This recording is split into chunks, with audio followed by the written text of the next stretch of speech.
الحمد للہ وکفا وسلام علی عبادہ الذین اصطفیٰ اما بعد۔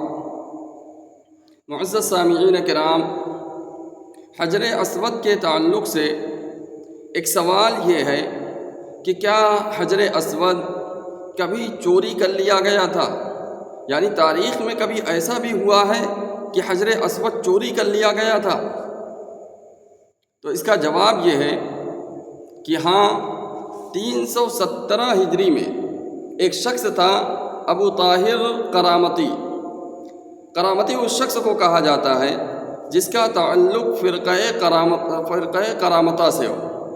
کرامتہ یہ شیعوں کا ایک فرقہ ہے، اسی فرقے سے اس شخص کا تعلق تھا، تو اسی وجہ سے اسے ابو طاہر کرامتی کہا جاتا ہے۔ ابو طاہر کرامتی نے 317 ہجری میں مکہ مکرمہ پر حملہ کیا، اور حملہ کرنے کے بعد حجر اسود وہاں سے چرا کر کے اٹھا کر کے لے گیا، اور 22 سال تک اس نے اپنے یہاں بحرین میں اسے رکھا۔ پھر 22 سال کے بعد بڑی کوششوں کے ذریعے پھر حجر اسود وہاں سے واپس مکہ مکرمہ آیا۔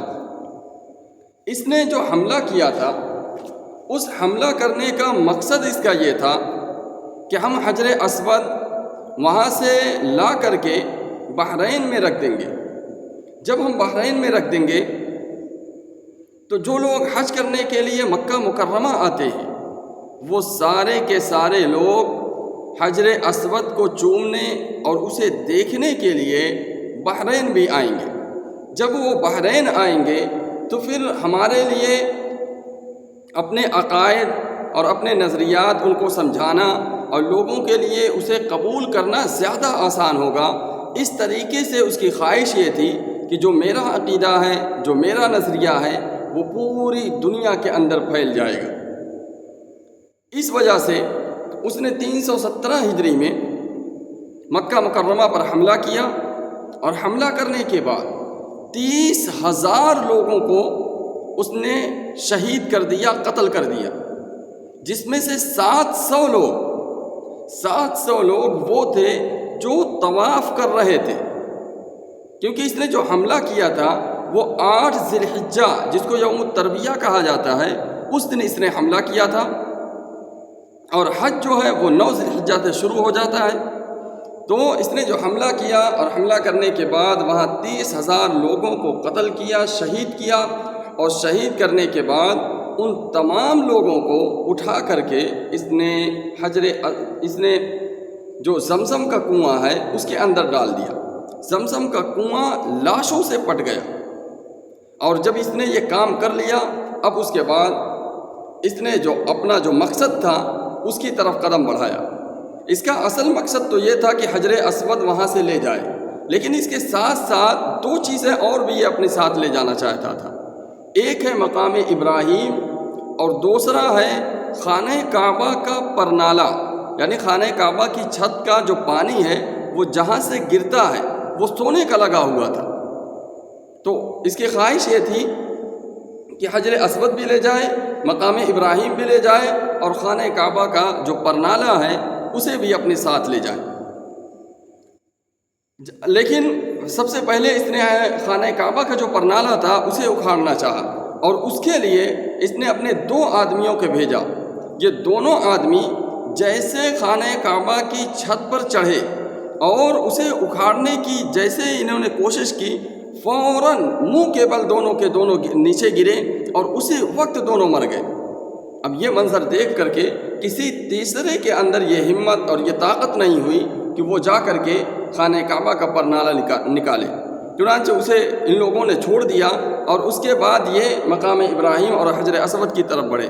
مقام ابراہیم کے جو خدام تھے ان میں سے، یعنی جو اس کی صفائی وغیرہ کرنے والے تھے، ان میں سے کسی شخص نے مقام ابراہیم اٹھا کر کے کہیں چھپا دیا، جس کی وجہ سے مقام ابراہیم محفوظ رہا، لیکن حجر اسود ان لوگوں نے وہاں سے اکھاڑا، اور اکھاڑ کر کے پھر وہاں سے یہ اپنے ساتھ بحرین لے گئے۔ جب وہاں لے گئے، اب مسلمانوں کی طرف سے اس کی مانگ کی آوازیں اٹھنے لگی مختلف ملکوں سے، اور سارے کے سارے مسلمان ایک پریشر، ایک دباؤ بنانے لگے کہ یہ حجر اسود واپس کرے، لیکن ابو طاہر کرامتی کسی طریقے سے بھی تیار نہیں ہوا۔ حالانکہ بہت سارے لوگوں نے یہ آفر بھی کی اس کو اور یہ پیشکش کی کہ تمہیں سونا جتنا چاہیے، چاندی جتنی چاہیے وہ ہم دینے کے لیے تیار ہیں، لیکن تم حجر اسود واپس کر دو۔ لیکن کیونکہ وہ ایک بڑے مقصد کے تحت لے گیا تھا، اس وجہ سے وہ اسے واپس کرنا نہیں چاہتا تھا۔ بالآخر آہستہ آہستہ زمانہ گزرتا رہا، لیکن 22 سال کے بعد جب بہت زیادہ پریشر اس پر پڑا، بہت زیادہ دباؤ اس پر پڑا، تو وہ حجر اسود واپس کرنے کے لیے تیار ہو گئے۔ لیکن تیار ہوا، اس کے ساتھ ساتھ اس نے ایک عذر بھی پیش کیا اور یہ کہا کہ حجر اسود میں دینے کے لیے تیار ہوں، لیکن ایک دقت یہ ہے، ایک مسئلہ یہ ہے کہ ہم نے حجر اسود لا کر کے بہت سارے پتھروں میں اس کو ملا دیا تھا۔ اب حجر اسود کون ہے یہ ہمارے لیے پہچاننا بہت مشکل ہو رہا ہے۔ حالانکہ وہ خوب پہچانتا تھا، لیکن اس نے یہ کہا کہ ہم اسے پہچان نہیں پا رہے ہیں، تو ہم اسے کیسے الگ کریں؟ آپ میں سے اگر کوئی ہو وہ آئے اور اسے لے جائے۔ جب یہ بات اس نے کہی تو اب مسلمان جو تھے وہ تھوڑا پریشان ہوئے کہ یہ کیسے ممکن ہوگا۔ تو اس وقت کے ایک بہت بڑے محدث اور بہت بڑے عالم ہیں جن کا نام ہے شیخ محدث عبداللہ، جنہیں کہا جاتا ہے، یعنی نام تو ان کا عبداللہ ہے، شیخ محدث ان کا لقب ہے۔ انہوں نے یہ کہا کہ میں بحرین جاؤں گا اور حجر اسود واپس لے کر کے آؤں گا۔ لوگ بہت خوش ہوئے اور شیخ محدث عبداللہ کو لوگوں نے بھیجا، ان کے ساتھ کچھ اور لوگ بھی ساتھ ہو گئے۔ جب یہ وہاں بحرین پہنچے ہیں، وہاں جانے کے بعد انہوں نے یہ کہا کہ جن پتھروں میں تم نے اس کو ملا دیا ہے وہ پتھر لے کر کے آؤ تو میں اسے الگ کر دوں گا۔ لیکن ان لوگوں نے کہا کہ ہم ایک ایک دو پتھر لاتے ہیں، جو آپ کا ہوگا وہ آپ لے لیجئے۔ اس سے پہلے انہوں نے ایک چال یہ چلی کہ ایک پتھر اٹھا کر کے حجر اسود کے علاوہ جو ایک پتھر تھا اس کو انہوں نے خوشبو کے اندر ڈال دیا، وہ اس کے اندر بہت زیادہ خوشبو ہو گئی۔ اب وہی پتھر اٹھا کر کے یہ لوگ لائے کپڑے میں لپیٹ کر کے اور لا کر کے شیخ عبداللہ کو دیا، کہا کہ ہمیں یہ لگتا ہے کہ حجر اسود یہی ہے، آپ اسے لے جائیے۔ شیخ عبداللہ نے کہا کہ نہیں، حجر اسود وہ ہوگا جس کے اندر دو چیزیں پائی جائیں۔ حجر اسود وہ پتھر ہوگا جس کے اندر دو چیزیں پائی جائیں۔ پہلی چیز یہ ہے کہ حجر اسود پانی کے اندر ڈوبے گا نہیں، اور دوسری چیز یہ ہے کہ حجر اسود کو آگ نہیں جلائے گی، یعنی حجر اسود اگر آگ میں ڈال دیا جائے تو وہ محفوظ رہے گا، آگ اسے نہیں جلائے گی۔ تو انہوں نے کہا ٹھیک ہے۔ اب یہ جو پتھر لائے تھے وہ پتھر اٹھا کر کے شیخ عبداللہ نے جیسے پانی میں ڈالا وہ ڈوب گیا، اٹھا کر کے پھر وہاں سے جب آگ میں ڈالا تو وہاں وہ جلنے لگا، یہاں تک کہ وہ پتھر پھٹ گیا۔ تاریخ کے اندر آتا ہے کہ انہوں نے اس کے بعد 3 4 5 پتھر اور اسی طریقے سے لایا۔ شیخ عبداللہ نے ان تمام کا جو ہے ٹیسٹ کیا، ان کو چیک کیا، تو وہ سارے کے سارے ریجیکٹ ہو گئے، وہ سارے کے سارے فیل ہو گئے۔ تو شیخ عبداللہ پھر اس کے بعد حجر اسود جب لے کر کے آئے، اب جب اسے پانی میں انہوں نے ڈالا تو وہ تیرنے لگا، اور پھر اٹھا کر کے جب آگ میں ڈالا تو وہ جلا نہیں، محفوظ رہا۔ تو شیخ عبداللہ نے کہا کہ یہ حجر اسود ہے، یہ ہمارا حجر اسود ہے، ہم اسے لے کر کے جائیں گے۔ سارے کے سارے لوگ جو کرامتہ فرقے سے تھے وہ سارے کے سارے اس کو دیکھ رہے تھے، ششدر اور پریشان تھے کہ یہ کیا ہے۔ تو ابو طاہر نے کہا کہ عبداللہ یہ باتیں تمہیں کہاں سے معلوم ہوئی؟ تو شیخ عبداللہ نے کہا کہ یہ ساری باتیں حدیث کے اندر موجود ہے، ہمیں نبی پاک صلی اللہ علیہ وسلم نے بتائی ہیں۔ تو ابو طاہر نے کہا کہ یہ دین روایات سے بڑا مضبوط ہے۔ بہرحال شیخ عبداللہ نے اٹھا کر کے وہ پتھر ایک اونٹنی پر رکھا، اور وہ اونٹنی بڑی تیزی کے ساتھ وہاں سے اسے مکہ مکرمہ پہنچا دی۔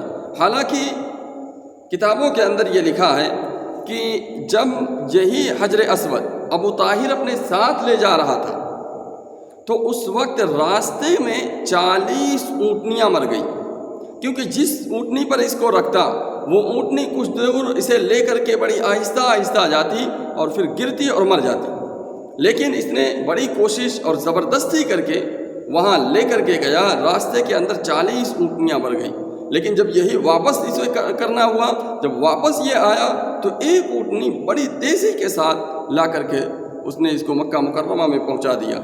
لیکن کیونکہ کرامتیوں نے اس پر لاٹھی اور ڈنڈے سے کئی مرتبہ مارا تھا، جس کی وجہ سے یہ پتھر کئی حصے میں بٹ گیا تھا، ٹوٹ گیا تھا، تو اسے لا کر کے ایک چاندی کا ایک صندوق بنایا گیا، ایک باکس بنایا گیا، اور اس کے اندر اس کو رکھ کر کے پھر اس کو اپنی جگہ پر رکھ دیا گیا۔ بہرحال خلاصہ یہ ہے کہ حجر اسود ایک مرتبہ چوری ہوا، 317 ہجری میں اسے ابو طاہر کرامتی اپنے ساتھ بحرین لے گیا۔ 22 سال کے بعد پھر یہ وہاں سے واپس ہوا۔ اللہ تبارک و تعالی تمام مقدسات کی، حرمین شریفین کی، حجر اسود کی، مقام ابراہیم کی، مسجد اقصیٰ کی اور مسجد اقصیٰ کی حفاظت کرنے والے لوگوں کی، تمام لوگوں کی اور تمام چیزوں کی حفاظت فرمائے۔ وآخر دعوانا ان الحمد للہ رب العالمین۔